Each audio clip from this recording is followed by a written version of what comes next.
कई वर्षों से कंथा कह रहे हैं बाबा की, पर ऐसा जिसने बाबा के उपाय करे और सही करे, विश्वास है मुझे मेरे शंभू पर, वो खाली तो नहीं रहा, खाली नहीं रहा।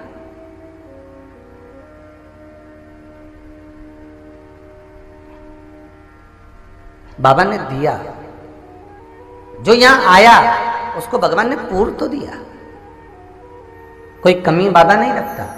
पर मान लो यदि भाई पुराना कर्म का पाप ज्यादा ही है, कट ही नहीं रहा, तो फिर बाबा के साथ में मां शक्ति का स्मरण अवश्य करिए। क्यों कहते हैं ब्राह्मण जन कि शंकर जी पे एक लोटा पानी चढ़ाओ? क्योंकि शंकर के शिवलिंग के रूप में शंकर हैं, तो जलाधारी के रूप में मां जगदम्बा है। जलाधारी के रूप में मां पार्वती स्वतः ही विराजमान है, स्वयं।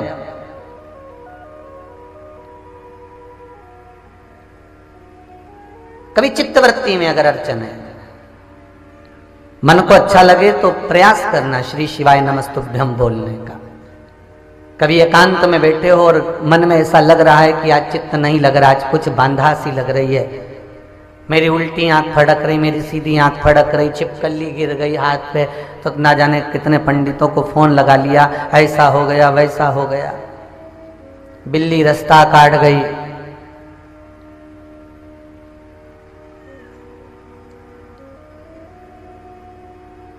कोई पूछ रहा था कल या परसों में किसी का मैसेज था, हम जब भी कोई अच्छे काम के लिए जाते बिल्ली हमारा रास्ता काट जाती है, जरा गुरु जी से पूछो। अब जिससे पूछो वो एक ही बात बोलता है, बिल्ली रास्ता काट जाए तो रास्ता बदल दो, अब जाना उधर ही है तो क्या करे? अरे भैया, भविष्य पुराण के अंतर्गत लिखा हुआ है कि बिल्ली राहु का प्रतीक है। आप किसी रास्ते से के लिए जा रहे हो, किसी काम के लिए जा रहे हो, राहु अगर सामने से निकल कर भी चले गया तो भय उत्पन्न ना करिए, दिमाग में टेंशन लेकर गाड़ी ड्राइव ना करिए कि बिल्ली रास्ता काट गई, बिल्ली रास्ता काट गई, बिल्ली रास्ता काट गई, तो मैं कहीं का काट के चले जाए। बिल्ली राहु का प्रतीक है, और राहु शंकर की जटा में बैठा है। आपको पहले कथा में कहा था, जब मंथन के समय पर मंथन हुआ तो चंद्र भगवान शिव के पास आकर बोले कि मेरे को राहु ग्रास करने आ रहा है, मैं क्या करूं? शंकर भगवान बोले काय को चिंता करता है, मेरी जटा में बैठ जा। शंकर भगवान की जटा पर चंद्र आकर विराजमान हो गया। थोड़ी देर बाद राहु आ गए। राहु ने कहा भोलेनाथ मैं भी आपके साथ रहना चाहता हूं। भगवान ने कहा तू भी बैठ जा जटा के अंदर। अब शंकर तो शंकर सबके लिए, बाबा भोलेनाथ जी सबके प्रति, कोई छोटा है, बड़ा है, अमीर है, गरीब है, राक्षस है, देव है, उसको कोई मतलब नहीं, बस वो आया शरण में और शिव ने लिया, तू भी बैठ जा। अब राहु अंदर बैठा और चंद्र बाहर। चंद्र को इतना भय लग रहा था राहु से कि चंद्र के पसीने निकल रहे थे। अब वो चंद्र ने जो अमृत पिया था और अमृत का पसीना जब राहु को मिल रहा था, राहु उस पसीने को पीते जा रहा था, तो राहु के मुंडे शंकर जी के गले में पड़ते जा रहे थे। शंकर जी के गले में दो तरह के मुंडे होते हैं, एक मूंछ वाला मुंडा और एक कपाल का मुंडा, हड्डी का मुंडा, कपाल का। तो जो कपाल का मुंडा है वो शंकर जी के गले में भगवान शंकर की अर्धांगिनियों के हैं, और जो मूंछ वाला मुंडा है वो जो राहु अंदर बैठा था उसके जो मुंडे अमृत के कारण कटे हुए मुंडे शंकर जी के गले में पड़ रहे थे, वो मुंडों की माला शिव जी के गले में। हमारे कालाधिपति महाकाल राजा के गले में आप दोनों तरह के मुंडे देख सकते हो। कभी उनकी स्वरूप का दर्शन करना आप महाकाल बाबा का, तो कभी उनको हड्डी का मुंडा, हड्डी जैसा स्वरूप चांदी का, या कभी मूंछ वाला मुंडा बाबा को पहनाते हैं। उस स्वरूप का स्मरण, उस स्वरूप का सुख। तो मान लो अगर काट भी गई बिल्ली रास्ता, तो शिव का स्मरण करो ना भाई, शंकर को जपो, राहु का स्मरण कर लो एक बार, श्री राहुवे नमः। बिल्ली रास्ता काट गई, काट जान दो, शिव का स्मरण करो और चलते जाओ अपने मार्ग की ओर। हम अपने मार्ग को विच्छिन्न ना करें।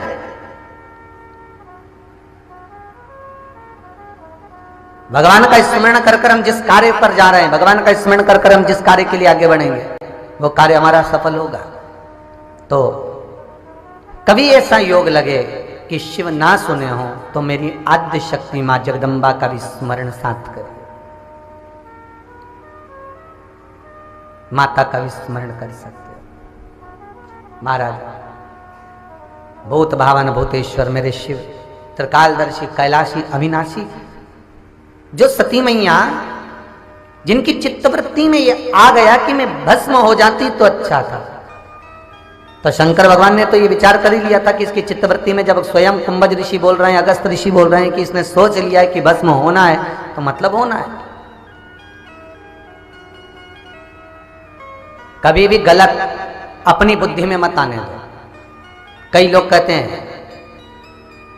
राय देने वाले बहुत राय देते हैं दुनिया के लोगों को, थोड़ा संभाल के चलो, थोड़ा बचा के चलो, बुरे वक्त में काम आएगा।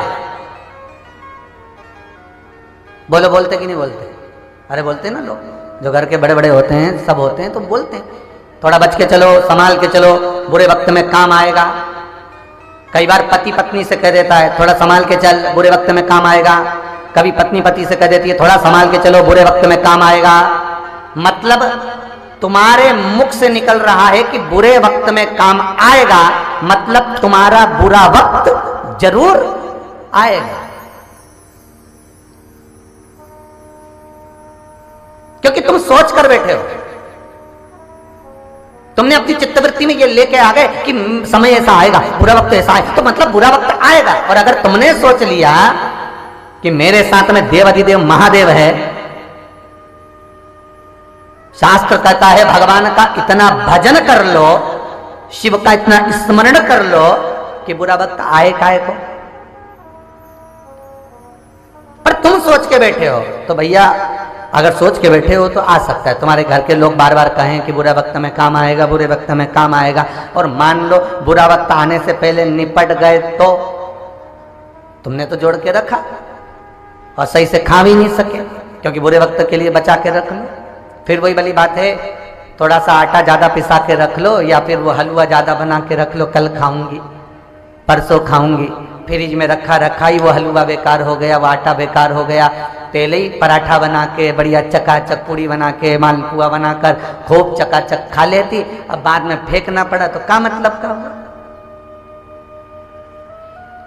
1 किलो मावा लेकर आए, खोआ लेकर आए, आधा किलो खोआ की तो गुलाब जामुन बना ली, 250 ग्राम खोआ का खोपरा पाक बना लिया। अब 250 ग्राम जो खोआ पड़ा था, मावा पड़ा था, उसको फ्रिज में रख लिया। कब के लिए? जब सोमवार का व्रत आएगा तब मैं उसका थोड़ा सा शक्कर मिला के, मीठा बना के और खा लूंगी। और मालूम पड़े 4 दिन तक सोमवार बहुत लेट था, सोमवार आ भी गया, मेहमान भी आ गए, जात दास्ता में वो खोआ फ्रिज की उस ड्राज में, प्लास्टिक वाले खन में, एक कोने में पुड़िया में बंधा की बंधा ही रह गया। पति बाहर से लाकर मीठा लाकर दे दिया, और वो मावा जब हाथ में आया, जब फ्रिज साफ करा, ओ राम, मैंने तो धरा था। अब कितना संभाल के रखा, और बाद में वो खोआ भी खराब हो गया, ना काम आया, आखिरी में फेंकना पड़ा, ना बरौनी ले गई, ना काम वाली ले गई, ना गाय खाई, नल्ली में डालना पड़ा। बस वही हमारा जीवन है। थोड़ा वो कहना, एक आदमी को गोभी के खेत में छोड़ दिया, या समझ लो गुलाब के फूल के खेत में छोड़ दिया, कहा सबसे सुंदर फूल छट के ला जा। अब वो जैसे ही अंदर गया, फूल ही फूल, इतने जोरदार फूल, इतने बड़े बड़े गुलाब। उसने सोचा ये तोड़ लेता हूं, पर नहीं, इससे आगे अगर अच्छा कोई गुलाब मिल गया तो और आगे गया, और अच्छा ढूंढने ढूंढते ढूंढते ढूंढते ढूंढते और गेट पे पहुंच गया। इतने में अनाउंस हुआ, वापिस नहीं जा सकते, बस एक ही रास्ते से बाहर निकलते जाओ। आखिरी में ऐसा फूल हाथ में लगा जिसकी पत्तियां भी बेकार थी, जिसकी पत्तियां। हम भी वही हैं, यही विचार करते हैं, बस जवानी आन दो, ऐसा कमाऊंगा, इतना जोरदार भगवान का भजन, अभी कोई कम करने की उम्र है, अभी तो बचपन है, जवानी आन दो, भजन करूंगा। जवानी आ गई, बस अभी और अच्छा फूल ढूंढूंगा। अधेड़ी आ गई, अधेड़ी के बाद बुढ़ापा आ गया, फूल गया। अच्छे ढूंढते ढूंढते, अच्छा ढूंढने में, अच्छा मकान बनाऊंगा, अच्छा ये करूंगा, अच्छा वो करूंगा, सब अच्छा ढूंढने में बहू अच्छी लाऊंगा, बेटा अच्छा बनाऊंगा, डॉक्टर बनाऊंगा, इंजीनियर बनाऊंगा, मकान बनाऊंगा, गाड़ी बनाऊंगा, बंगला बनाऊंगा, सब अच्छा ढूंढने में समय लगता गया और पूरा खेत निकल गया। आखिरी में जो हाथ लगा कुछ भी नहीं था, केवल एक कफन छाती पर पड़ा था और कुछ भी नहीं। सब संपूर्ण, कुछ बचा ही नहीं।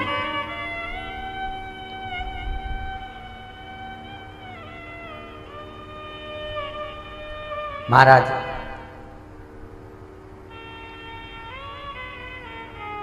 सती ने ये मन में सोच लिया था, सती के मन में यह भाव आ गया था, सती की चित्तवृत्ति में यह मन में आ गया था कि मैं भस्म हो जाती तो अच्छा, इसलिए तो सती भस्म हो गई।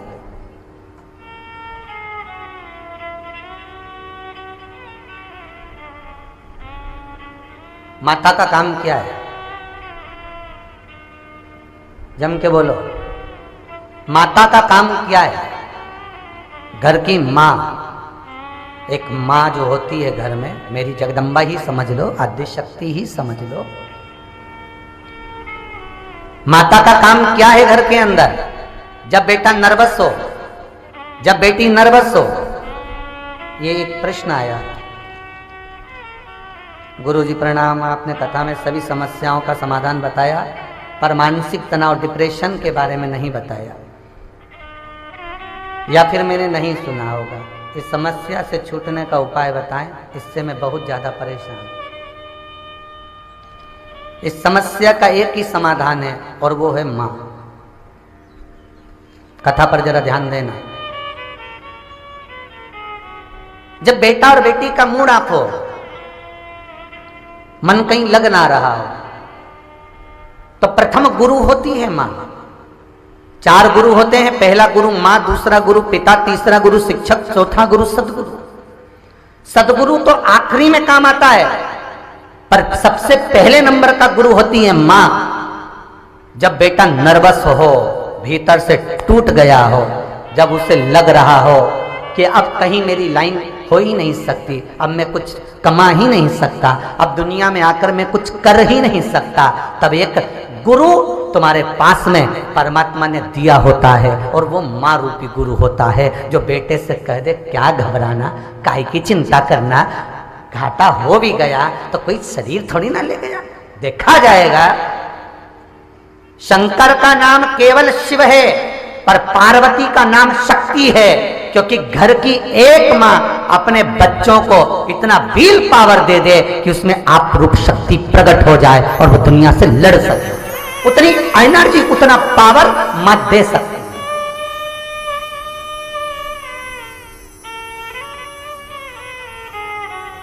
माता का सबसे बड़ा काम ही है। मेरी जगदम्बा भवानी दुर्गा, जब तारकासुर सामने आया युद्ध के लिए और कार्तिकेय महाराज ने आकर कहा मां ये तारकासुर है, तो जगदम्बा कहती है क्या डरना है कार्तिकेय? कार्तिकेय कहते हैं मां ये वो तारकासुर है जिसने संपूर्ण विश्व में, संपूर्ण पृथ्वी पर, संपूर्ण भूमंडल पर, देवलोक में, वैकुंठ में, इंद्रलोक में, ब्रह्मलोक में, तलातल में, रसातल में, पितृलोक में, सारे लोकों में इस तारकासुर ने उपद्रव मचा कर रखा है। मां इसको मारना कोई सरल नहीं है। तो मां जगत जननी खड़ी होकर कहती है कार्तिक इधर आ जरा, तू इधर आओ, हे स्कंद, हे कार्तिक इधर आओ। कार्तिक आए, मां ने अपनी गोदी में कार्तिकेय को बिठाया। बेटा बड़ा हो जाए तो उसको बाजू बिठाकर आप समझा सकते हो। कार्तिकेय छोटे थे, मां ने गोदी में बिठाया। क्यों घबराता है? मां सारे देवताओं ने मुझे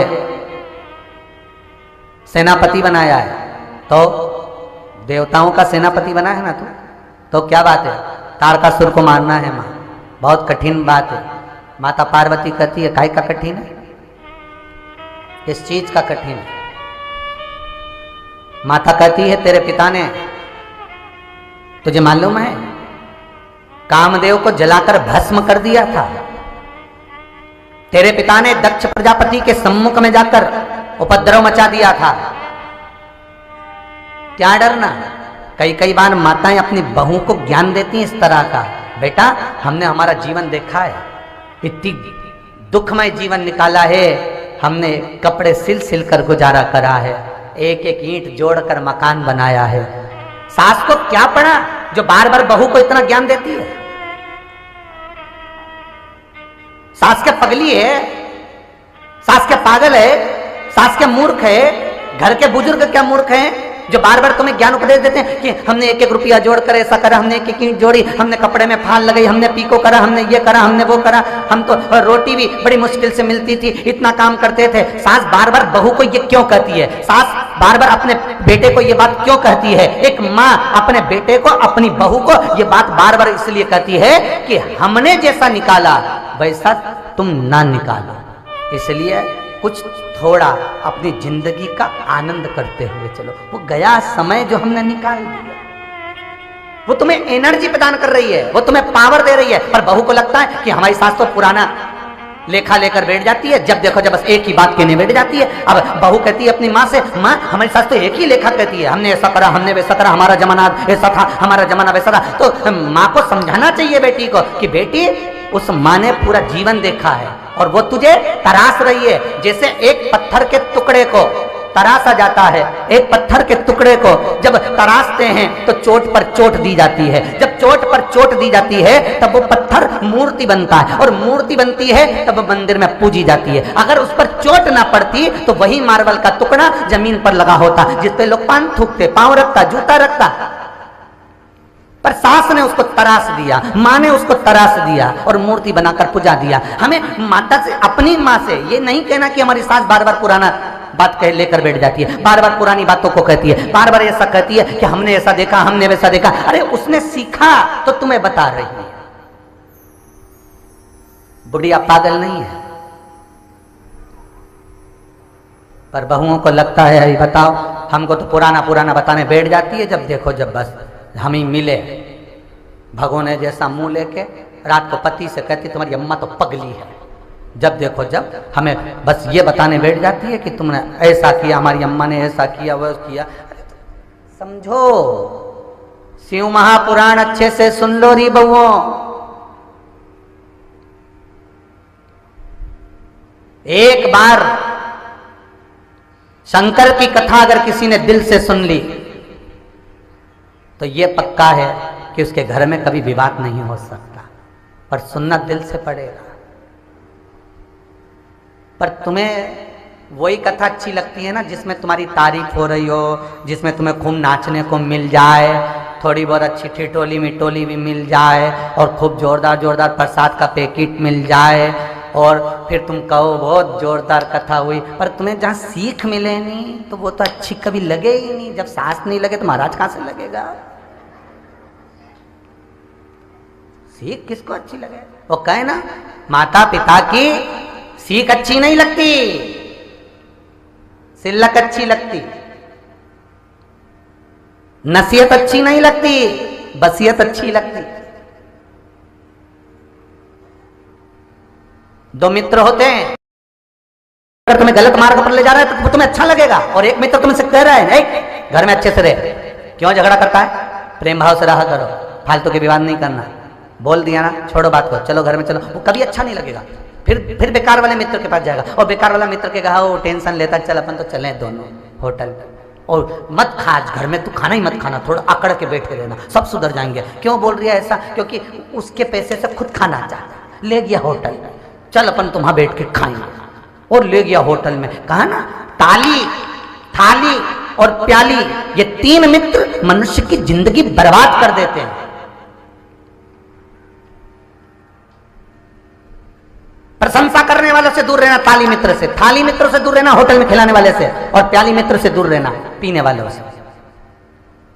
बहुत सारे घूम रहे होते हैं महाराज, बहुत इस संसार सागर में बहुत पड़े ऐसे जो तुम्हारे ऊपर दृष्टि लगाकर बैठे हैं कि ये घर से रूठ के मेरे पास आए और मैं इसको 10 लाख का चूना लगाऊं और कैसे भी इसका माल डट के खाऊं, 2-5 साल अपने अच्छे से निकालूं, और तुम्हें लगता है सबसे अच्छा मित्र यही है। पर शिव महापुराण कह रही है ताली मित्र, प्रशंसा करने वाले से दूर रहना, जो तुम्हें गलत बुद्धि विवेक दे रहे हैं उनसे दूर रहना, और थाली मित्र जो होटल में ले जाकर खिला रहे हैं उनसे दूरी बनाकर चलना। कब ये तुम्हें चोट कर जाए पता नहीं चलेगा। प्याली मित्र जो मैखाने में ले जाकर अपने पैसे से तुम्हें पीना सिखा रहे हैं उससे दूरी बनाकर चलना, एक दिन तुझे पूरा निकल जाए।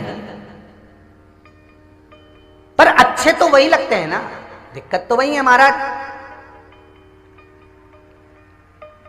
आज कौन सी तारीख है? 30। कल फिर क्या विचार है?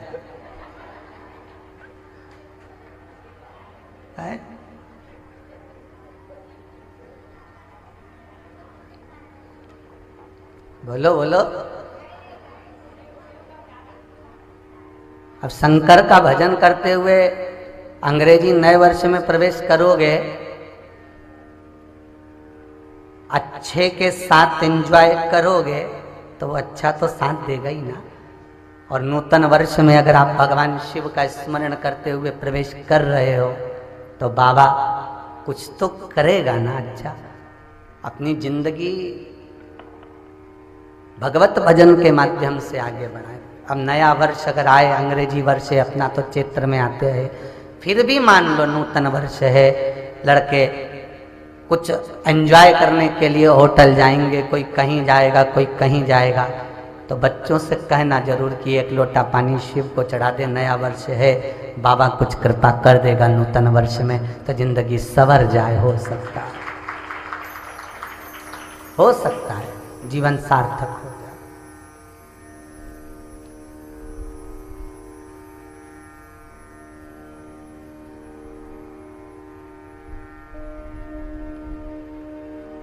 उसमें कुछ अच्छा प्राप्त हो जाए।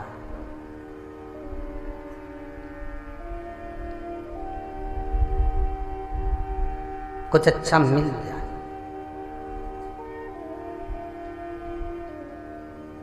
और हमारी जिंदगी एक आनंदमय हो जाए।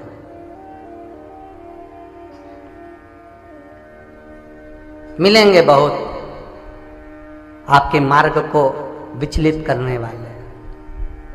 कुछ लोग तो घर में भी होते हैं, सास अगर बहू को कुछ कह देती है, समझा देती है, तो घर में भी कुछ सास के भी विरोधी ऐसे रहते हैं, चाहे कई देवरानी जेठानी, कोई परिवार के कुटुंब के अड़ोसी पड़ोसी, जो ये चाहते हैं कि बहू रूठ कर हमारे पास आए और हम मंथरा जैसी बुद्धि बिगाड़े केकई की। कई ऐसे भी मिलेंगे जब सास रूठेगी, चिल्लाकर बोलेगी कि हमने हमारी जिंदगी ऐसी जी, तब कोई तुमको एक गले लगाने वाला जरूर मिलेगा। और वो गले लगाने वाला जैसा केकई को मिली थी मंथरा, तो क्यों क्या हो गया, कैसी कैसी नौटंकी करी थी वह रामायण में। पूरी रामायण अच्छे से देखना वह मंथरा की। मंथरा वो सोफा से सिंहासन के उधर खड़ी थी, मुख रूट कर। केकई पूछी हुआ क्या, मैं तेरा बुरा नहीं देख सकती। कई ऐसी आए, बेटा तेरी सास तो है ऐसी, वो कि किसी से नहीं बनी तो तेरे से कई बनेगी, बस मंथरा की वो चिमटी खुड़ना चाल। अच्छा, कई लोगों ने प्रश्न भी करा, गुरुजी रामायण में सबके जाने की कथा है, राम जी महाराज जल में गए, लक्ष्मण जी भी गए, हनुमान जी सत्संग में गए, सबके मरने की जाने की कथा है, मंथरा की है क्या? हमने कहा बिल्कुल नहीं है। तो कहाँ गई? हमने कहा बस सब दूर घूम रही। हर गांव नगर शहर में हर क्षेत्र में भगवान ने मंथरा के वंशजों को भेज रखा है। जब उनकी जरूरत पड़ती है तो घर में अपने आप जैसे फूल प्रकट होता है पेड़ में, ऐसे मंथरा अपने आप कभी भी प्रकट हो सकती है। वो अंतर्यामी कभी भी किसी भी रूप में। गलत बुद्धि देने वाले, गलत विचार देने वाले, गलत दृष्टि देने वाले, गलत सोच देने वाले, गलत वाणी कहने वाले हर जगह पर मिल जाएंगे आपको। बस रोग होना चाहिए, डॉक्टर ढेर मिल जाएंगे। थोड़ा सा लंगड़ा के चले सो पूछ लिया पड़ोसी ने क्या हो गया, बस पाँव की नस तो एक काम करो नहीं, वो पत्ता लिया उन्हें, उसको अच्छा गर्म करके नहीं बांध दी लो। अच्छा, फिर थोड़े से गए, फिर कोई मिले, क्या हुआ, पाँव में थोड़ा सा एक काम करो शहद में चूना मिला के बांध लो। फिर कहीं, फिर पाँव, क्या हुआ, बस तुम एक काम करो, उसको थोड़ा सा गुनगुना पानी में धर लो। और हमारी अम्मा ने भी धरा था, उसको बढ़िया हो गया था। और क्या राय देने वाले मिले, इतना डॉक्टर पैदा हो गया, इतना हो गया, इतना हो गया ने बापड़ा। जिसकी बीमारी थी वो सोच के ही ठीक हो गया। बीमारी ने भी सोचा दादा इतना इलाज करवाऊं, उससे तो मैं ही चली जाऊं। बीमारी में सोचा।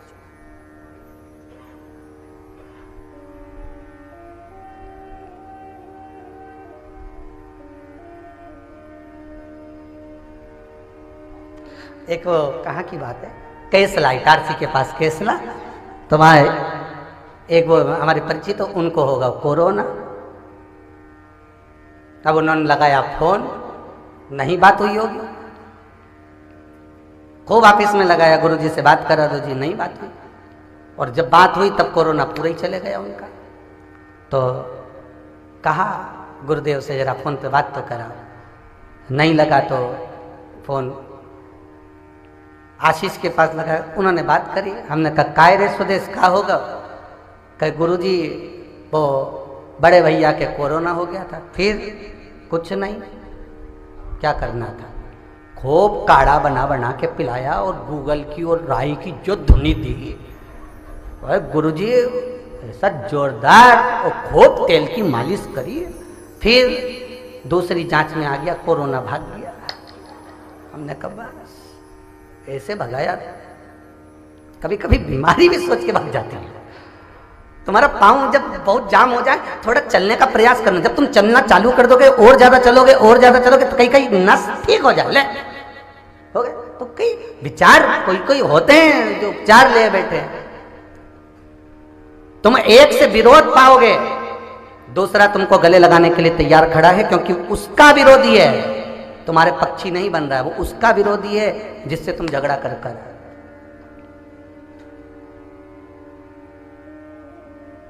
उसका विरोध।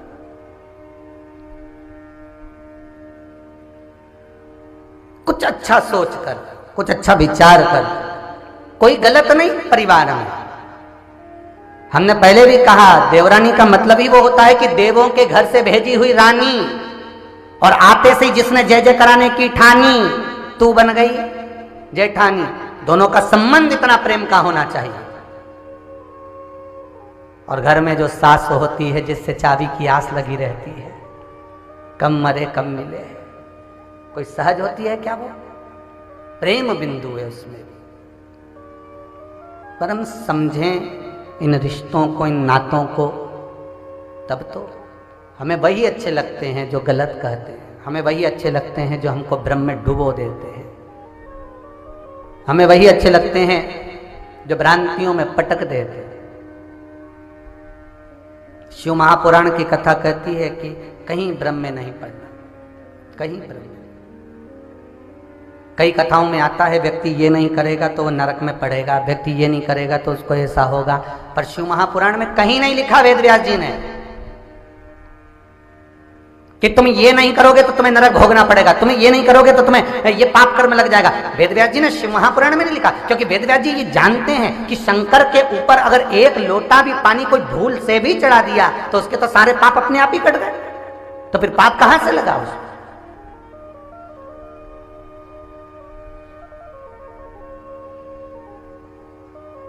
पाप कर्म से तो वो तो छूटा हुआ है।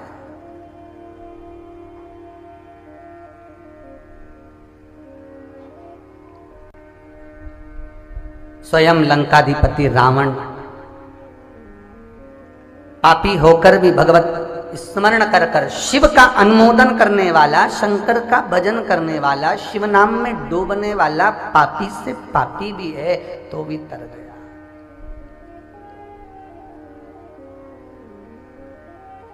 एक मंत्र में शिव शक्ति परिवार समेत श्री शिवाय जम के बोलिए नमस्तुभ्यम, श्री शिवाय नमस्तुभ्यम,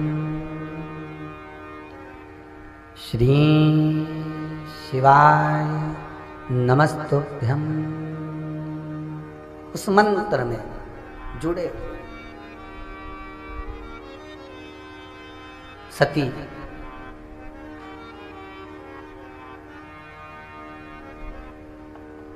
तूने विचार कर लिया है तो दुख तो तुझे आएगा, भस्म भी तू हो।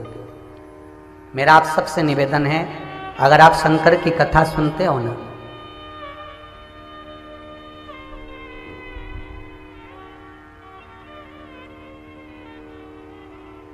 झारखंड में कहाँ कथा थी, कथा करके मिर्जा चौकी में कथा थी, टीवी पे भी आई थी ना। मिर्जा चौकी कथा कर कर जायसवाल परिवार में कथा करवाई थी शंभुदाल जी जायसवाल। वहां से कथा कर कर ट्रेन कहां से थी अपनी वापस आने के लिए, मिर्जा चौकी स्टेशन से वहां तक आए थे, जहां बक्सर बिहार वाले मिश्रा जी उतरे थे राम जी। तो वहां तक, वहां से ट्रेन थी हमारी वापस आने की। स्टेशन पे कोई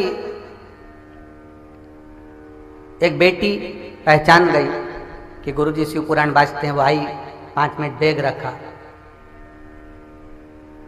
गुरुजी बड़ा दुख है, तकलीफ है। हमने पूछा क्या हुआ, क्या? कई साल हो गए, संतान का सुख नहीं। गुरुदेव, घर के लोग भी शब्दों पर कुछ ना कुछ कह ही देते हैं। हमने कहा शिव मंदिर गए हो कभी? नहीं। शंकर के मंदिर जाओ विश्वास रखकर, ऐसा दुनिया में कोई नहीं जिसकी गोदी शिव ने ना भरी हो। अगर शंकर नहीं भरेगा तो उसके मंदिर में मां जगत जननी विराजती है। जगत जननी भी नहीं भरेगी तो उनके मंदिर में गणेश जी विराजते हैं। गणेश जी नहीं भरेंगे तो उनके घर में रिद्धि सिद्धि विराजती है। रिद्धि सिद्धि नहीं भरेगी तो अशोक सुंदरी विराजती है। अशोक सुंदरी नहीं भरेगी तो संतोषी विराजती है। संतोषी नहीं भरेंगे तो दाता विधाता विराजते हैं। दाता विधाता नहीं भरेंगे तो अमोद प्रमोद विराजते हैं। अमोद प्रमोद नहीं भरेंगे तो शुभ लाभ विराजते हैं। शंकर के परिवार में अगर भूमि नहीं देंगे तो जया विषहरा शामली बारी दो तली देव शंकर की 5 लड़कियां विराजती है। ये कोई खाली नहीं छोड़ेगा। एक मंदिर में एक देवता होता है, पर शिव के मंदिर में 33 कोटि देवता होते हैं जो किसी न किसी रूप में भर ही देते हैं। शिव दे ही देता है, वो विराजमान है, अकेला नहीं, सबको लेकर चलता है। क्योंकि शंभु बुजुर्ग है, शंभु बड़ा है, जगत का पिता है, और घर का जो बड़ा होता है उसका एक लक्ष्य होता है कि सबको लेकर चलूं। बाप कभी बेटों से नहीं कहता कि तुम अलग हो जाओ, माँ कभी नहीं कहती कि तुम दोनों अलग हो जाओ। वो चाहती है कि दोनों साथ मिलकर चलें, ये चारों साथ लेकर चलें। ये माता पिता का लक्ष्य होता है, घर के बुजुर्ग का लक्ष्य होता है, जो साथ लेकर चल रहे होते हैं। पर हम उन लक्ष्यों से दूर हैं।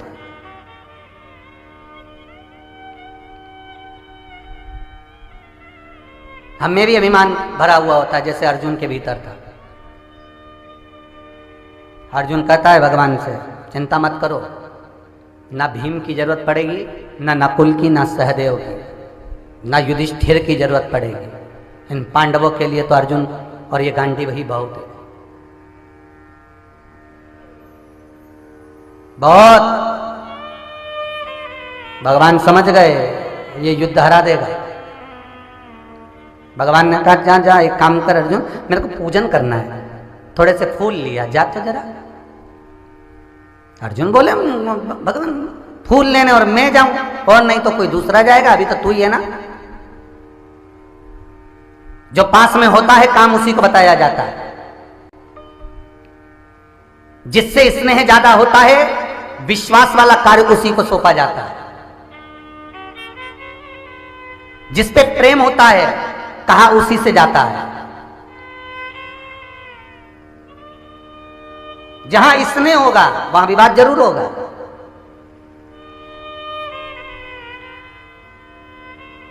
जाओ फूल लेकर। अर्जुन गए फूल लेने के लिए और कदली वन में पहुंच गए। जिस कदली वन में श्री हनुमान जी महाराज बैठे हुए थे, सीताराम सीताराम सीताराम जप रहे थे। और कदली वन में पहुंच गए अर्जुन। फूल तोड़ लिए बहुत सारे अर्जुन, झोली में रख भी लिए, लेकर चलने लगे। हनुमान जी बोले ओ इधर इधर, क्या ले जा रहे हो?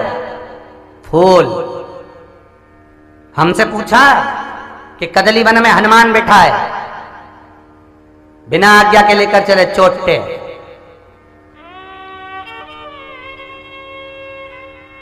अर्जुन बोले बंदर, मुंह संभाल के बात करिए, तुम्हें मालूम नहीं है हम पूजा के लिए फूल लेके जाए। भले पूजन के लिए लेकर जाओ, पर आज्ञा तो लो, नहीं तो चोर तो कहलाओगे ना, चोर तो कहलाओगे। वो कुबेर के दरवाजे का द्वारपाल फूल तोड़ के लाया और कुबेर को दिया और भगवान की पूजन में लगा दिया कुबेर ने, तो द्वारपाल को राक्षस बनना पड़ा, क्योंकि तू चोरी करा था। भले भगवान के लिए फूल लाओ, पर जिसके पेड़ से तोड़ो, जिसकी डाली से तोड़ो, उससे आज्ञा लेना जरूरी है।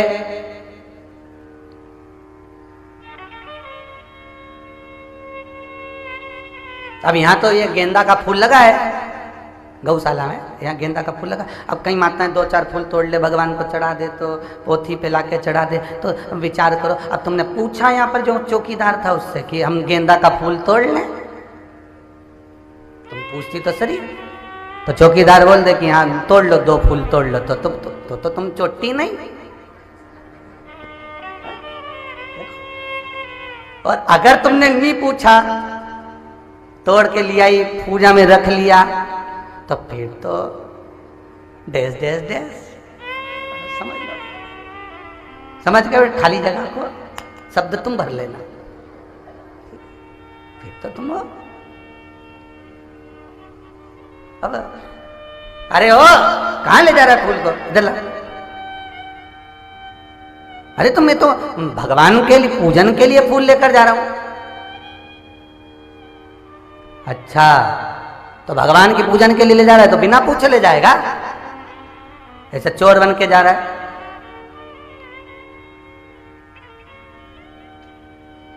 कहां लेकर जा रहा है? हनुमान जी ने पूछा अर्जुन से। अर्जुन बोले तुम्हें मालूम नहीं है, भगवान कृष्ण के पास, भगवान कृष्ण आज पूजन करने बैठे हैं, उनको फूल की जरूरत है। हनुमान जी बोले फिर तो ले जा। अर्जुन बोला मेरे डर गया हनुमान से। हनुमान बोले डरे नहीं, जिसने भेजा उसके लक्षण तुझ में आ गए। अर्जुन बोला मतलब क्या है तुम्हारा? हनुमान जी बोले अब वो तो ब्रज में वो भी तो चुराता था और उसी ने तेरे को यहां भेज दी, अब तू यहां चुरा के ले जा रहा है। अर्जुन को तो गुस्सा आ गया। अब भगवान की लीला थी, ये तो सब करना था भगवान को। अर्जुन का अभिमान तोड़ना, अहंकार तोड़ना। हे बंदर, तू मुझे जानता नहीं है। हनुमान जी बोले तू भी मुझे नहीं जानता रे। हाँ, क्या नहीं जानता? एक एक इतना बड़ा बड़ा पत्थर उठा उठा के नदी में फेंका, समुद्र में, तब जाके पुल बांधा। मेरे जैसा होता एक बाण छोड़ता और बाणों का पुल बना देता और राम जी को पार उतार देता। हनुमान जी बोले हाँ, एक ही बंदर पांव धरता नहीं तो यूं ही टूट जाता।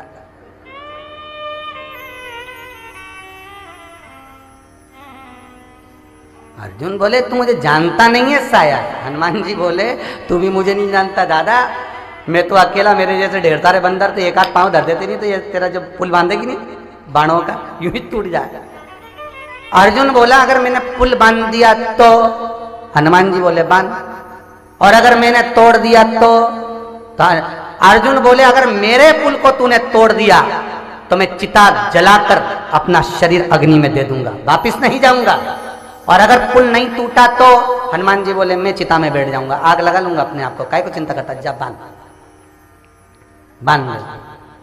और अर्जुन गए समुद्र पर, एक बाण छोड़ा और ढेरों बाण का पुल बना दिया। अब हनुमान जी भी तो हनुमान जी थे, उन्होंने भी अपना स्वरूप बढ़ा लिया।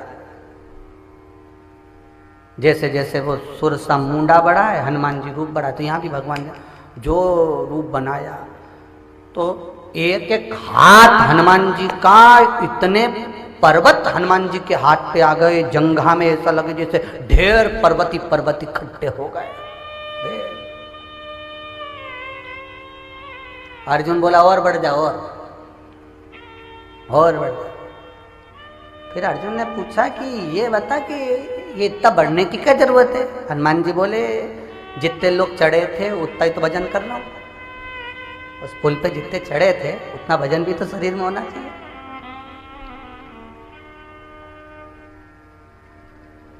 और हनुमान जी महाराज ने जैसे ही एक पांव धरा और धरते से ही ने पुल तो यूं ही डोला डोली होके टूट गया। अब अर्जुन लगे,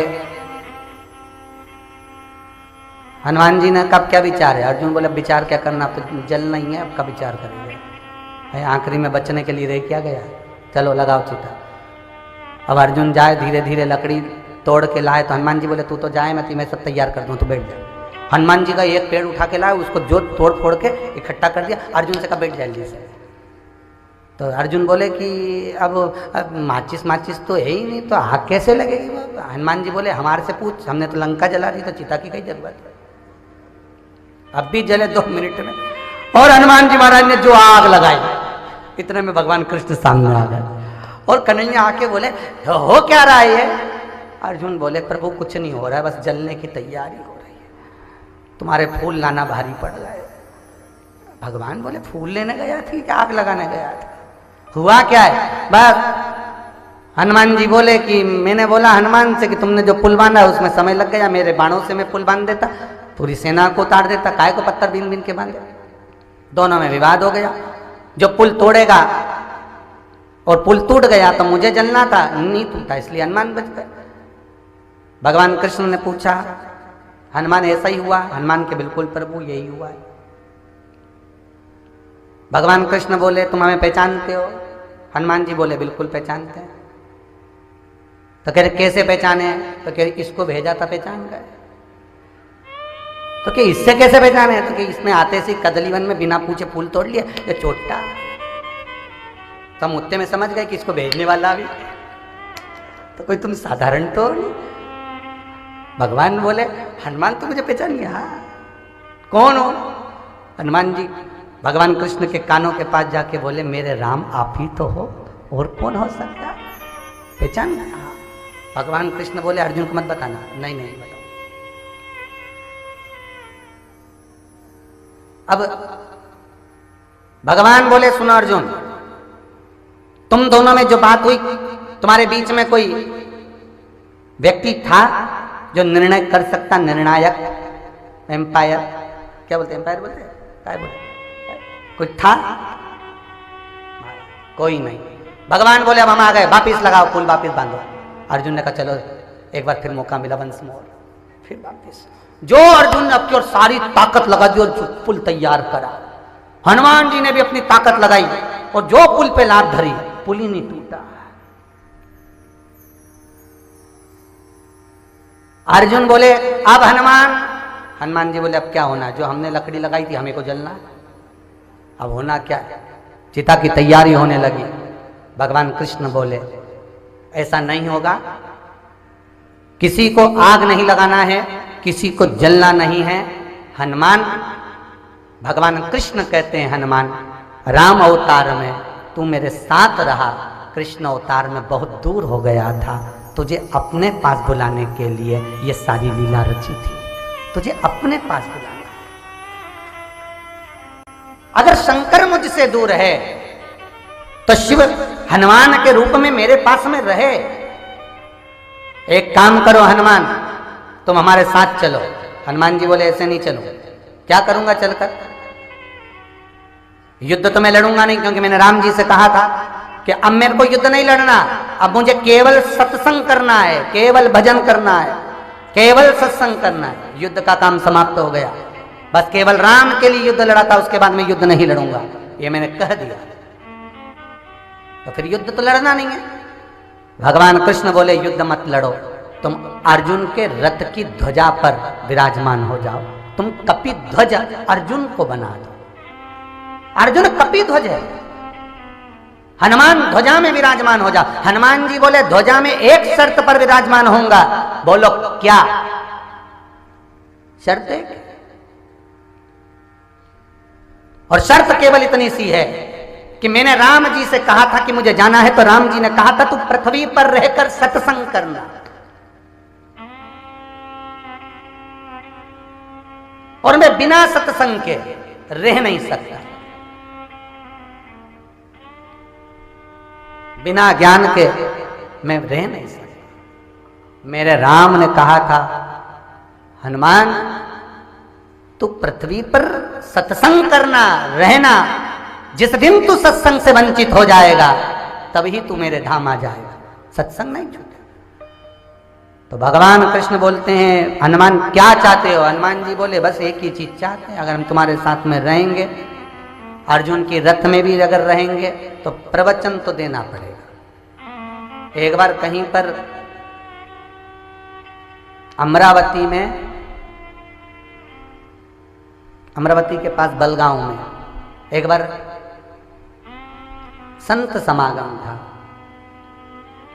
वहां किसी कारणवश थोड़ा सा उस समय पर कथा चल रही थी, तो बुलाया गया कि आप भी पधारो। हम गए और गीता, यही गीता जयंती जो गई है, इसी पर प्रवचन चल रहा है। तो एक प्रश्न थोड़ा सा मन में आ गया कि उस प्रसंग को सम्मुख लाए। मन में आया कि वो प्रसंग सम्मुख आए, भाव व्यक्त हो। तो प्रश्न ये मन में उठ गया कि भगवान कृष्ण ने गीता किसको सुनाई?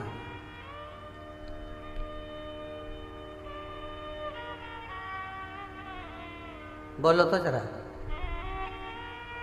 अब तो अपन कथा के एंड पर पहुंच रहे हैं। जो कथा चल रही है किसको सुनाई? अर्जुन। पर अगर देखा जाए, ये शिव महापुराण का जो चरित्र भी चल रहा है, अर्जुन तो बहाना था, मेरे कृष्ण को गीता हनुमान को सुनाना था। वचन दिया था हनुमान को, और हनुमान भी वचन लेकर जा रहे हैं कि आप मुझे प्रवचन कहेंगे, सत्संग करेंगे, तो मैं अर्जुन के रथ पर विराजूंगा। वचन दो। भगवान कृष्ण कहते हैं, युद्ध के मैदान में तुझे युद्ध करूंगा कि प्रवचन दूंगा? भगवान कृष्ण कहे, हनुमान ये बता कि मैं युद्ध करवाऊं कि तुझे प्रवचन दूं, और वो भी युद्ध के मैदान में प्रवचन? युद्ध के मैदान में तो युद्ध लड़ा जाता है, और तू प्रवचन की बात करता है? हनुमान बोले, फिर हम नहीं जाते, हम अर्जुन के रथ पर बैठेंगे ही नहीं, हम कपिध्वज बनाएंगे ही नहीं, हमें नहीं बैठना। भगवान अर्जुन से कहते हैं, अर्जुन तुम विनय करो। अर्जुन भी विनय करा। जब तक भगवान वचन ना देवे कि मुझे उस युद्ध के मैदान में भगवान कृष्ण यदि प्रवचन देंगे, सत्संग कराएंगे, ज्ञान देंगे, तो मैं रथ पर बैठूं, नहीं तो नहीं बैठूं। भगवान कृष्ण ने वचन दे दिया, हनुमान तेरे लिए मैं युद्ध के मैदान में भी प्रवचन दूंगा, तो चिंता मत कर, वहां भी सत्संग करा दूंगा। दुनिया के लोगों को लगा अर्जुन को भगवान ने गीता सुनाई, अर्जुन तो बहाना था। गीता का जो वचन हनुमान को दिया था प्रवचन का, वो सत्संग मेरे हनुमान को सुनाना था। इसलिए गीता सुनाते समय भगवान रथ पर नहीं बैठे थे, भगवान कृष्ण गीता सुनाते समय रथ से कूद गए थे। और भगवान जब गीता कह रहे थे, अर्जुन चरणों में बैठा हुआ था, भगवान कृष्ण खड़े हुए थे। अगर भगवान को गीता कह नहीं थी तो रथ पर बैठे बैठे सुना देते, पर गीता अर्जुन को नहीं, रथ पे से उतरकर उस कपि हनुमान जी को सुनाना थी, इसलिए रथ से कूद गए मेरे द्वारका में। वचन दिया था सुनाने का, इसलिए सुनाया है। बीच युद्ध में कुरुक्षेत्र की भूमि पर वचन जो दिया उसे निभाया। अर्जुन को कई बार लगा, भगवान कृष्ण से अर्जुन कई बार बोले, देखो प्रभु भीष्म पितामह बाणों पर बाण चला रहे हैं, उनका रथ पीछे खसक गया पर मेरा रथ तिल भर नहीं खसका। देखा? भगवान कुछ नहीं बोले। फिर अर्जुन ने कहा, मेरा रथ तिल भर नहीं खसका। देखा? भगवान बोले, देखा देखा मत कर, ऊपर देख ले जो बैठा है। एक बार बचा के लिया या वहीं पे आग लग जाती, भस्म हो जाता। वो तेरा बाप ऊपर बैठा काका, जो ऊपर बैठा है वो बड़ा दमदार है, केवल भले ध्वजा में है पर है दमदार। वो ध्वजा यूं यूं हिले नहीं तो समझ जा, वो दमदारी से पकड़ के बैठा है, इसीलिए रथ हिल नहीं रहा है। बार बार ये मत बोल कि मेरे कारण रथ नहीं हिला, मेरे कारण। देखो भीष्म पितामह ने कितने बाण चला, मेरा रथ तिल भर नहीं हिला। भगवान बोले ऊपर देखता रहे, बार बार बस ऊपर देखता रहे कि क्यों नहीं हिला। पर ये विचार न करिएगा कि गीता अगर सुनाई जा रही है, कई लोग कहते हैं गीता अर्जुन को सुनाई, पर शिव महापुराण कहती है गीता अर्जुन को नहीं, मेरे हनुमान को, मेरे शंकर को, जो शिव को वचन दिया था कृष्ण ने कि मैं भले युद्ध के मैदान में आपको प्रवचन सुनाऊंगा, सत्संग करूंगा, तो वो सुनाने का मौका मिल गया। अर्जुन तो बहाना था, गीता तो हनुमान को सुनाना था।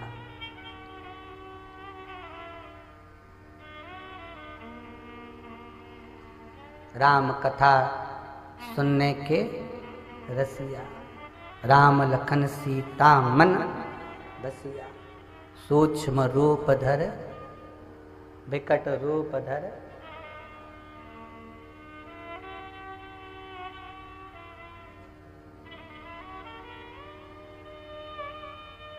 डरा उसने।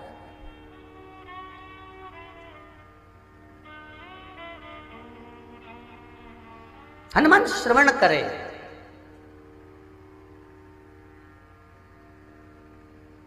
महाराज कुरुक्षेत्र की भूमि में युद्ध के मैदान पर शिव महापुराण कहती है, स्कंद पुराण कहती है, युद्ध क्षेत्र में जो हनुमान जी महाराज, मेरा शंकर, मेरा रुद्र, जो अर्जुन के रथ पर विराजमान हुआ, वो किस साधारण नहीं थे।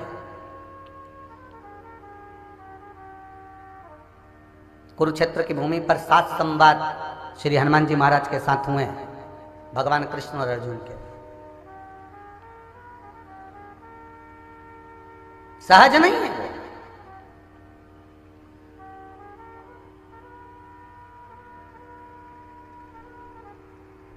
जो विराजमान हुए, चित्त वृत्ति जो आनंदमय हुई, वो सुखदायी नहीं, आनंददायी। महाराज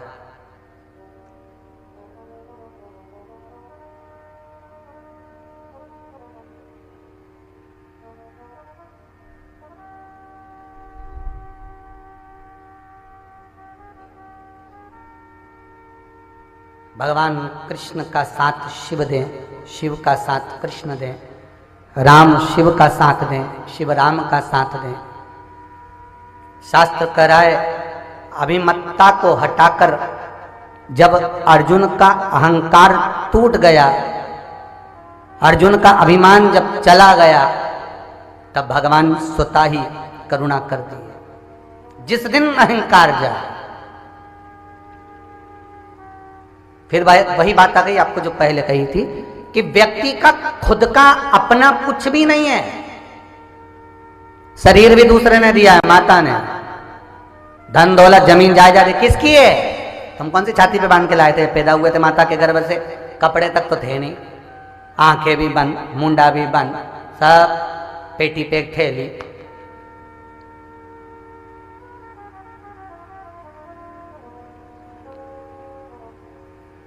सब पेटी पे क्या लाए थे? भगवान भोलेनाथ जी को धन्यवाद दिया करो कभी कभी एकांत में बैठकर। धन्यवाद भोलेनाथ, जो आपने अच्छे घर में पैदा कर दिया, शरीर भी अच्छा दिया, बहुत बहुत धन्यवाद। मुझे बुद्धि भी अच्छी थी तो आज मैंने कमाकर गाड़ी बंगला जमीन जायदाद कर लिया। धन्यवाद। माता पिता भाई बंधु कुटुंब कबीला अच्छा दिया। धन्यवाद। भरपेट भोजन दिया। जब मैं पैदा हुआ तो माता के स्तनों में दूध दिया। धन्यवाद। भगवान को धन्यवाद दिया करो बार बार। अच्छे घर में पैदा करा। अगर किसी भिखारी के घर में पैदा कर देते तो झगड़ा करने जाते ऊपर कि भगवान तुमने भिखारी के घर में क्यों पैदा करा, 3 बत्ती चौराहे पे ले आके खड़ा कर दिया। धन्यवाद दो कि उसने भिखारी के घर में पैदा नहीं करा।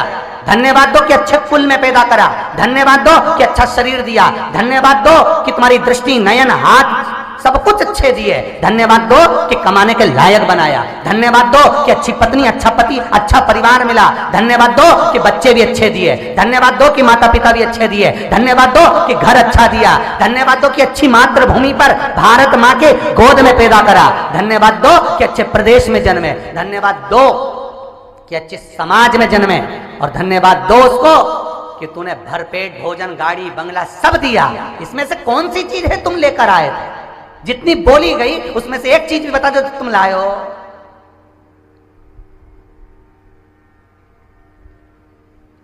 पैदा हुए खटिया पे रो रहे थे काए काए करके, मैया कहाँ है, मेरा हिस्सा कहाँ है, मम्मी कहाँ है, पापा कहाँ है, काहे काहे करता रिया, और मरा तब हाय हाय करता रिया। काहे से शुरू हुआ, हाय पे जाके रुक गया। मुल्ला नसरुद्दीन की उम्र थी 90 साल, अंतिम सांसें चल रही थी। उनकी पत्नी बोली उस भगवान को याद कर लो, ईश्वर को याद कर लो। मुल्ला नसरुद्दीन पूछा मेरा बड़ा बेटा कहाँ है? अरे वो दुकान पे बैठा है। मुल्ला नसरुद्दीन सोचा ईश्वर को याद करो, अंतिम सांसें चल रही। डॉक्टर बोल गए अब तो जाने ही वाले हो, ईश्वर को। मेरा बड़ा बेटा कहाँ है? वो डॉक्टर को छोड़ने गया। तीसरा बेटा कहाँ है? दवाई लेने गया। चौथा बेटा कहाँ है? तुम्हारे पांव दबा रिया। मुल्ला नसरुद्दीन बोले चारों की चारों यहीं मर रहे हैं, फिर दुकान पे कौन बैठा है? अब मरने जा रहा है। आखिरी में भी दुकान याद आ रही है, आखिरी में भी।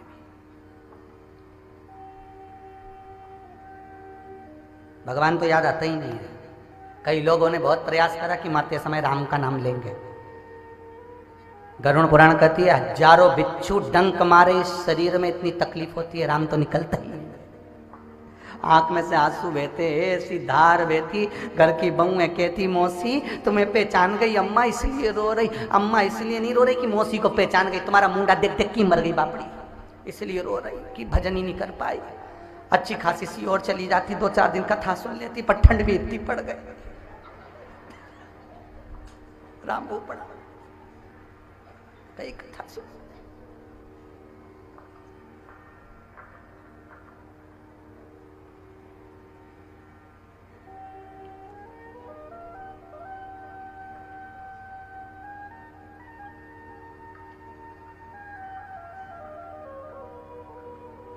अब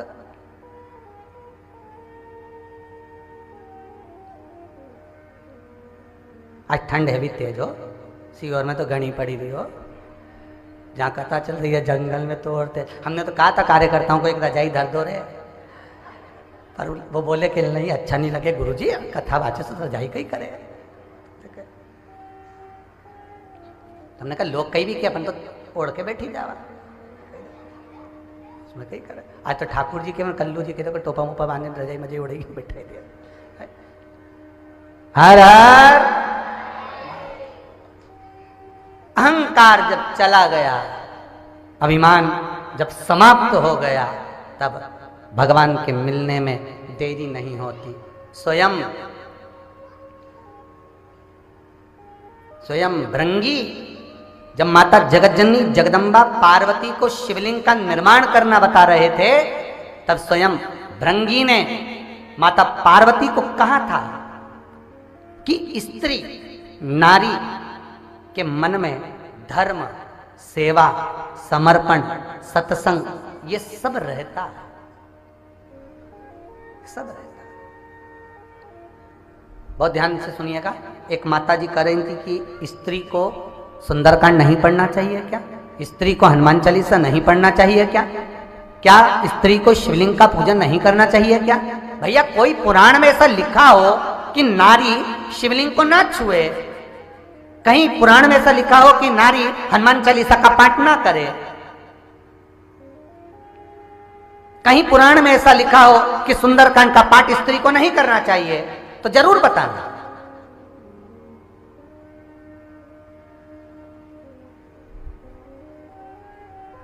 क्योंकि शंकर मेरा विश्वनाथ, मेरा भोलेनाथ, मेरा त्रिकालदर्शी कैलाशी अविनाशी मेरा शिव 7 रूपों में स्त्री के अंदर विराजमान रहता है। कितने रूप में रहता है? 7 रूप में। मेरा विश्वनाथ, मेरा शंभो, मेरा त्रिकालदर्शी, मेरा कैलाशी स्त्रियों में विराजमान है 7 रूप में। पहला, स्त्री की कीर्ति पवित्र हो। उसकी जो कीर्ति है नारी की वो पवित्र हो। जैसे किसी नारी को, बहू को, बेटी को यश की प्राप्ति नहीं होती, वो बहुत कुछ करती है, परिवार के लिए बहुत कुछ उसने करा, उसके बाद भी अगर उसको यश